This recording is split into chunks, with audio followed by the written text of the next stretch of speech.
This is Matt, and in today's video I'm going to cover 5 things that you need to do to make sure you're ready for retirement. And not even necessarily retirement, that you're ready to be financially independent and financially free. Now these 5 things are absolutely crucial and important for you to understand, because if you're not following these 5 things, then you're probably not going to get to the point that you want to get to. You're not going to be successful because these are so basic that if you don't cover them, you're going to lose. It's that serious. And the first one is don't spend more than what you're making.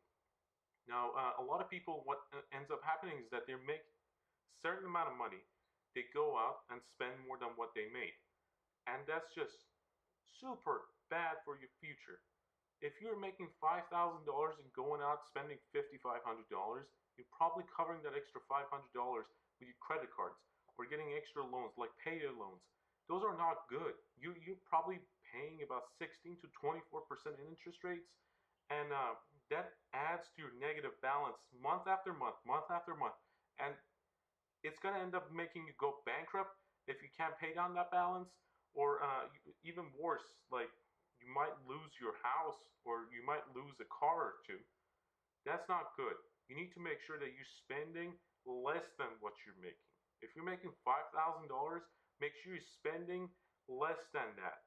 Make sure you're saving a certain amount. Like what I usually say is try to save at least 40% of what you make. If you're making $5,000, save up $2,000. Put it in a savings account. Put it in stocks or something like that. Make sure you're investing it. Don't spend it. Keep it there. Like some sort of saving for some sort of emergency. You're definitely going to need it. If you're spending that, you have nothing left over. An emergency comes up, your car breaks down, and you got nothing. You can't cover those expenses. Think about the future, not right now. Don't think about what's satisfying you right now. Don't go out and buy a new car or a new laptop or a new phone. If your phone is working, it's fine. Just keep using that phone until you can actually afford it without going to the negatives. I know this is harsh, but this is the best for you. You need to make sure that you are saving enough money to be able to cover your expenses without going to negatives. Now the second thing is that you need to pay off those credit card balances. If you're carrying a credit card balance, as I said before, you're going to have to pay an interest rate, an absurd amount of interest rate. 16, sometimes 24%. I've seen as high as 30% interest rate. Like, that's too much. If you have $1,000 in debt, you're paying, what, $240 in 1 year? That's APR, their annual percentage rate. You're paying that much money? Like, you were already $1,000 in debt, now you're another $240 in debt? If you're only covering your minimum payments, the credit card company is making money and you're losing money. Don't be that person who pays their minimum interest rate. A lot of these channels and a lot of these videos tell you that just pay that minimum interest rate, or minimum monthly balance that you need to pay, and that's going to build you credit. No, that's not going to build you credit. What's going to build you credit is if you pay your balance completely. If you don't have any balance left over month after month, that's what's going to make you build you credit. So the credit card companies or credit bureaus, what they're looking at is your percent of debt, or like percent of usage. If you have a $10,000 credit line, you end up spending more than 25% of that, your credit score is going to go down.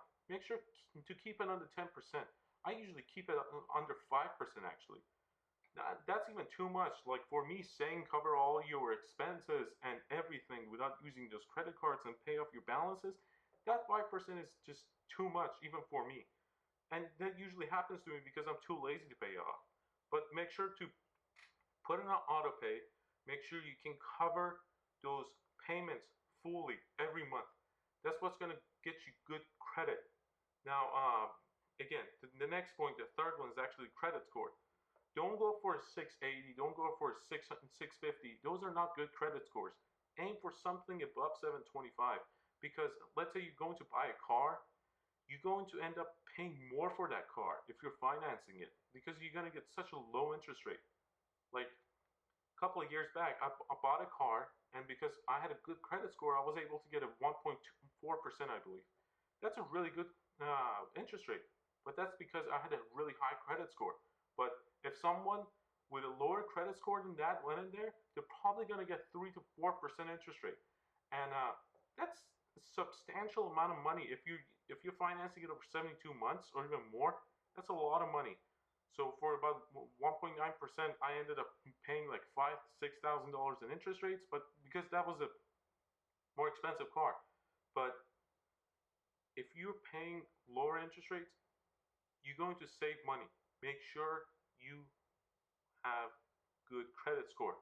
When you go buy a house on a 30-year loan term, that's going to save you so much money.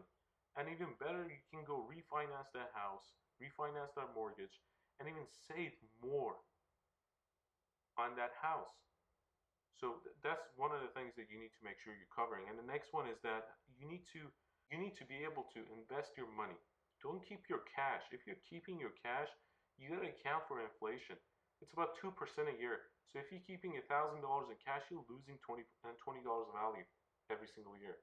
But let's say you have that invested, 6% return, 7% return, or even not that. Like let's say you just put it in a savings account, you get 1% a year.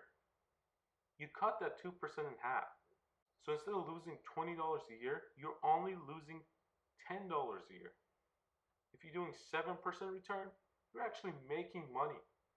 You're making about like 5%, which is 50 bucks.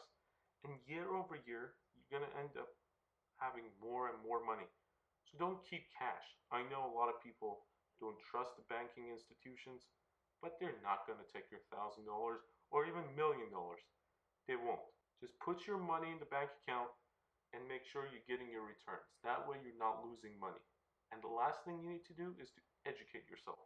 That's the most important thing. That's why I put it at last. You need to make sure you educate yourself.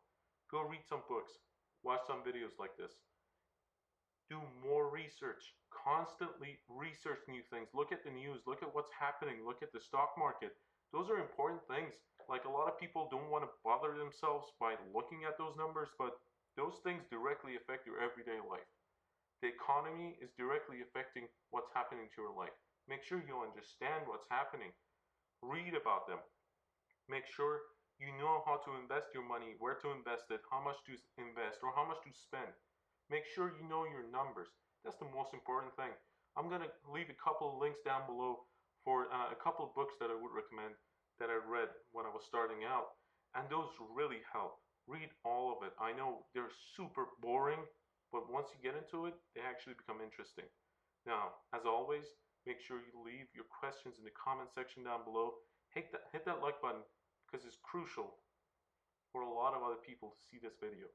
And that's how YouTube is going to show it to them. And also, make sure you subscribe. Thank you.